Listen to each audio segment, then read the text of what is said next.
ఆకాశవాణి ప్రాంతీయ వార్తలు చదువుతున్నది పోపురి మురళీకృష్ణ ప్రసాద్. ముఖ్యాంశాలు: విశాఖపట్నంలో రేపు జరిగే కేంద్ర గిరిజన విశ్వవిద్యాలయం స్నాతకోత్సవంలో పాల్గొననున్న రాష్ట్రపతి ద్రౌపది ముర్ము. వ్యవసాయ రంగాన్ని మరింత బలోపేతం చేసేందుకు కూటమి ప్రభుత్వం ఎప్పుడూ చొరవ తీసుకుంటుందన్న ముఖ్యమంత్రి నారా చంద్రబాబు నాయుడు. పొగాకు వేలం కేంద్రాల్లో అవకతవకలకు ఆస్కారం లేకుండా చర్యలు తీసుకుంటున్నామన్న విద్యుత్ శాఖ మంత్రి గొట్టిపాటి రవికుమార్. ఇంజనీరింగ్, ఫార్మసీ కోర్సుల్లో ప్రవేశానికి నిర్వహించిన వెబ్సైట్ ఫలితాలను రేపు విడుదల చేయనున్న విద్యా, ఐటీ శాఖల మంత్రి నారా లోకేష్. వార్తల వివరాలు. రాష్ట్రపతి ద్రౌపది ముర్ము రేపు విశాఖపట్నంలో పర్యటిస్తారు. కేంద్ర గిరిజన విశ్వవిద్యాలయం స్నాతకోత్సవానికి రాష్ట్రపతి ముఖ్య అతిథిగా హాజరవుతారు. రాష్ట్రపతి విశాఖ పర్యటన నేపథ్యంలో ఈరోజు మధ్యాహ్నం 2 గంటల నుంచి జూలై 1వ తేదీ మధ్యాహ్నం 2 గంటల వరకు విమానాశ్రయం నుంచి నోవాటెల్ హోటల్ వరకు మార్గానికి ఇరువైపులా 2 కిలోమీటర్ల పరిధిని తాత్కాలిక రెడ్ జోన్గా ప్రకటించినట్టు నగర పోలీస్ కమిషనర్ డాక్టర్ శంఖప్రతాప్ బాగ్చి తెలిపారు. ఈ ప్రాంతంలో డ్రోన్ల వినియోగాన్ని పూర్తిగా నిషేధించామని, నిబంధనలను ఉల్లంఘిస్తే చర్యలు తీసుకుంటామని హెచ్చరించారు.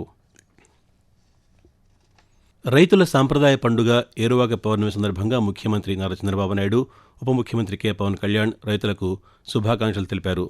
వ్యవసాయ రంగాన్ని మరింత బలోపేతం చేసేందుకు కూటమి ప్రభుత్వం ఎప్పుడూ చొరవ తీసుకుంటుందని, ఇందులో భాగంగానే అన్నదాత సుఖీభవ, పీఎం కిసాన్ నిధులు జమ చేసి వారికి అండగా నిలిచామని ముఖ్యమంత్రి పేర్కొన్నారు.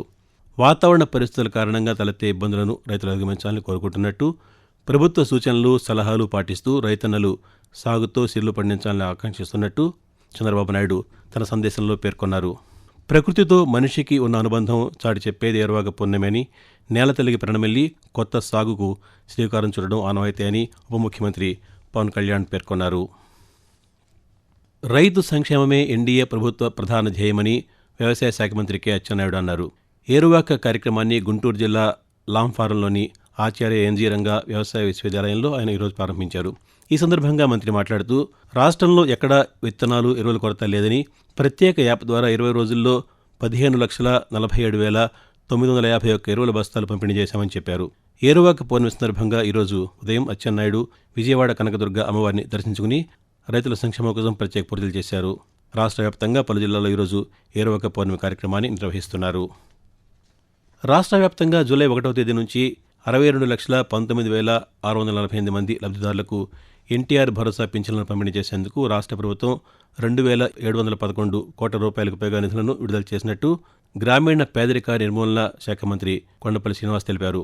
కొత్తగా మంజూరైన 7,792 మంది వితంతు పింఛన్ లబ్ధిదారులకు పింఛన్లు అందించేందుకు అదనంగా 3,12,00,000 రూపాయలు విడుదల చేసినట్టు ఒక ప్రకటనలో వెల్లడించారు. కూటమి ప్రభుత్వం ఏర్పడినప్పటి నుంచి ఇప్పటివరకు రాష్ట్రంలో ఎన్టీఆర్ భరోసా పింఛన్ల కోసం మొత్తం 68,598 కోట్ల రూపాయలు ఖర్చు చేసినట్టు మంత్రి పేర్కొన్నారు. సమాజ హితం, ప్రజా చైతన్యం కోసం పాత్రికేయులు నిస్వార్థంగా పనిచేయాలని రాష్ట్ర జలవనరుల శాఖ మంత్రి డాక్టర్ నిమ్మల రామానాయుడు కోరారు. పశ్చిమ గోదావరి జిల్లా పాలకొల్లులో సిఆర్ మీడియా అకాడమీ ఆధ్వర్యంలో నిర్వహిస్తున్న గ్రామీణ విలేకరుల పునశ్చరణ శిక్షణా తరగతుల 2వ రోజు కార్యక్రమంలో మంత్రి పాల్గొన్నారు. ఈ సందర్భంగా ఆయన మాట్లాడుతూ, గ్రామీణ విలేకరులు నిరంతరం తమ వృత్తి నైపుణ్యాన్ని పెంపొందించుకుని ప్రజలకు నాణ్యమైన సమాచారాన్ని అందించాలన్నారు. ప్రతిరోజు మారుతున్న పరిస్థితులకు అనుగుణంగా పాత్రికేయులు తమ నైపుణ్యాలను మెరుగుపరుచుకోవాలని మంత్రి సూచించారు. రాష్ట్రంలో ఇంజనీరింగ్, ఫార్మసీ కోర్సుల్లో ప్రవేశానికి నిర్వహించిన వెబ్సైట్ ఫలితాలను విద్యా, ఐటీ శాఖల మంత్రి నారా లోకేష్ రేపు విడుదల చేస్తారని website chairman, JNTUK vice chancellor CSRK Prasad ఒక ప్రకటనలో తెలిపారు. మే 12 నుంచి 20 వరకు నిర్వహించిన పరీక్షలకు 3,29,000 మందికి పైగా విద్యార్థులు హాజరయ్యారు. షెడ్యూల్ ప్రకారం జూన్ 1 నాటికి ఫలితాలు వెలువడవలసి ఉండగా ఇంటర్మీడియట్ ఫలితాలు, సిబిఎస్ఈ రివైజ్డ్ ఫలితాలు వెలువడడంతో ఆలస్యమైందని పేర్కొన్నారు. రేపు వెబ్సైట్ ఫలితాలు విడుదల చేసేందుకు అధికారులు అన్ని ఏర్పాట్లు చేశారు. ఆకాశవాణి ప్రాంతీయ వార్తలు వింటున్నారు. పొగాకు వేలం కేంద్రాల్లో అవకతవకలకు ఆస్కారం లేకుండా చర్యలు తీసుకుంటున్నామని విద్యుత్ శాఖ మంత్రి గొట్టిపాటి రవికుమార్ చెప్పారు. ప్రకాశం జిల్లా మద్దిపాడు మండలం వెల్లంపల్లిలో ఉన్న పొగాకు వేలం కేంద్రాన్ని మంత్రి ఈరోజు సందర్శించి వేలం ప్రక్రియను పరిశీలించారు. వేలం నిర్వహణ తీరుపై అధికారులను అడిగి వివరాలు తెలుసుకున్నారు.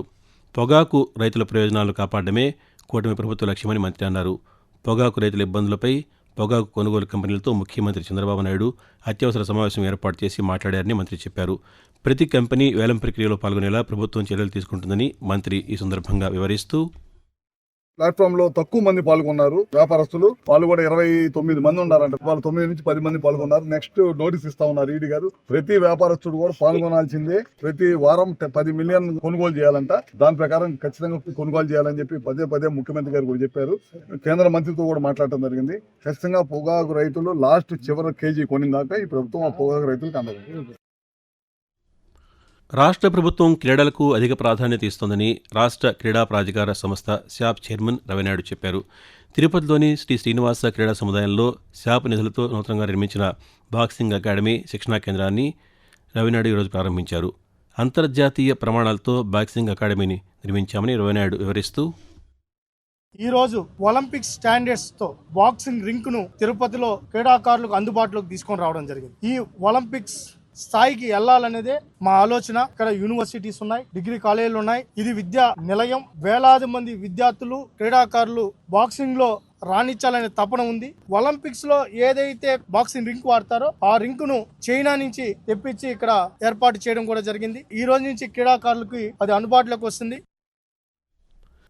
నిర్ణయాల కోసం సమాచారాన్ని ఉపయోగించడం అనే ఇతివృత్తంతో జాతీయ గణాంక దినోత్సవాన్ని ఈరోజు దేశవ్యాప్తంగా నిర్వహించుకుంటున్నాం. ప్రముఖ ఆర్థికవేత్త ప్రశాంత్ చంద్ర మహలనోబిస్ జయంతిని పురస్కరించుకుని ప్రతి ఏటా జూన్ 29వ తేదీన దేశవ్యాప్తంగా అధికారికంగా జాతీయ గణాంక దినోత్సవాన్ని నిర్వహిస్తున్నారు. వ్యక్తిగత జీవితంలో గణాంకాల ప్రాధాన్యం పట్ల సాధారణ ప్రజలకు అవగాహన కలిగించడంతో పాటు జాతీయ అభివృద్ధి ప్రణాళికల్లో గణాంకాల ఆవశ్యకతను తెలియజేసే విధంగా జాతీయ గణాంక దినోత్సవాన్ని కేంద్ర రాష్ట్ర ప్రభుత్వాలు నిర్వహిస్తున్నాయి.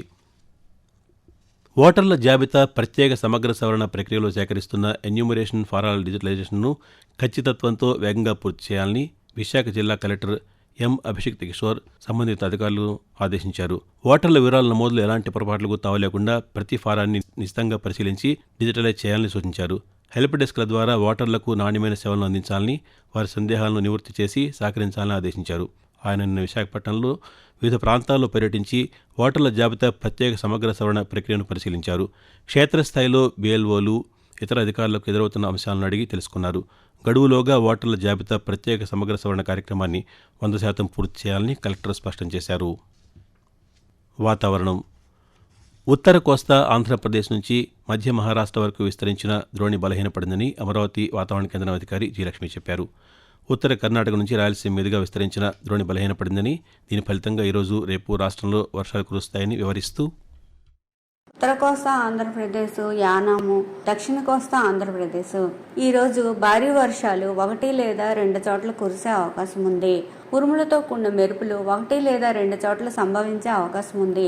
ఈదురుగాలు గంటకు 40 నుంచి 50 కిలోమీటర్ల వేగంతో వీచే అవకాశం ఉంది. రాయలసీమ తేలికపాటి నుంచి మోస్తరు వర్షాలు లేదా ఉరుములతో కూడిన జల్లులు కొన్ని చోట్ల కురిసే అవకాశం ఉంది. ఈదురుగాలు గంటకు 30 నుంచి 40 కిలోమీటర్ల వేగంతో వీచే అవకాశం ఉంది. రాష్ట్ర ప్రభుత్వం వ్యవసాయ రంగాన్ని ఆధునీకరిస్తూ రైతులకు పారదర్శకమైన సేవలు అందించేందుకు కృషి చేస్తోందని పశ్చిమ గోదావరి జిల్లా కలెక్టర్ చదలవాడ నాగరాణి చెప్పారు. భీమవరంలో ఈరోజు ఆమె అధికారులతో మాట్లాడుతూ రైతులు సాగు చేసిన పంటల వివరాలను ప్రభుత్వం రూపొందించిన APAIMS2 పోర్టల్లో నమోదు చేసుకోవడం ద్వారా ప్రభుత్వ పథకాల అమలు, ఇన్పుట్ సబ్సిడీలు, పంటల వివరాల ధృవీకరణ, పంటల కొనుగోలు, పంటలకు సంబంధించిన ఇతర సేవలను సులభంగా పొందే అవకాశం ఉంటుందని చెప్పారు. ప్రాంతీయ వార్తలు ముగించే ముందు ముఖ్యాంశాలు మరోసారి. విశాఖపట్నంలో రేపు జరిగే కేంద్ర గిరిజన విశ్వవిద్యాలయం స్నాతకోత్సవంలో పాల్గొననున్న రాష్ట్రపతి ద్రౌపది ముర్ము. వ్యవసాయ రంగాన్ని మరింత బలోపేతం చేసేందుకు కూటమి ప్రభుత్వం ఎప్పుడూ చొరవ తీసుకుంటుందన్న ముఖ్యమంత్రి నారా చంద్రబాబు నాయుడు. పొగాకు వేలం కేంద్రాల్లో అవకతవకలకు ఆస్కారం లేకుండా చర్యలు తీసుకుంటున్నామన్న విద్యుత్ శాఖ మంత్రి గొట్టిపాటి రవికుమార్. ఇంజనీరింగ్, ఫార్మసీ కోర్సుల్లో ప్రవేశానికి నిర్వహించిన వెబ్సైట్ ఫలితాలను రేపు విడుదల చేయనున్న విద్యా, IT శాఖల మంత్రి నారా లోకేష్. ఆకాశవాణి ప్రాంతీయ వార్తలు ఇంతటితో సమాప్తం. తిరిగి సాయంత్రం 6 గంటల 10 నిమిషాలకు విశాఖపట్నం కేంద్రం నుంచి ప్రాంతీయ వార్తలు వింటారు.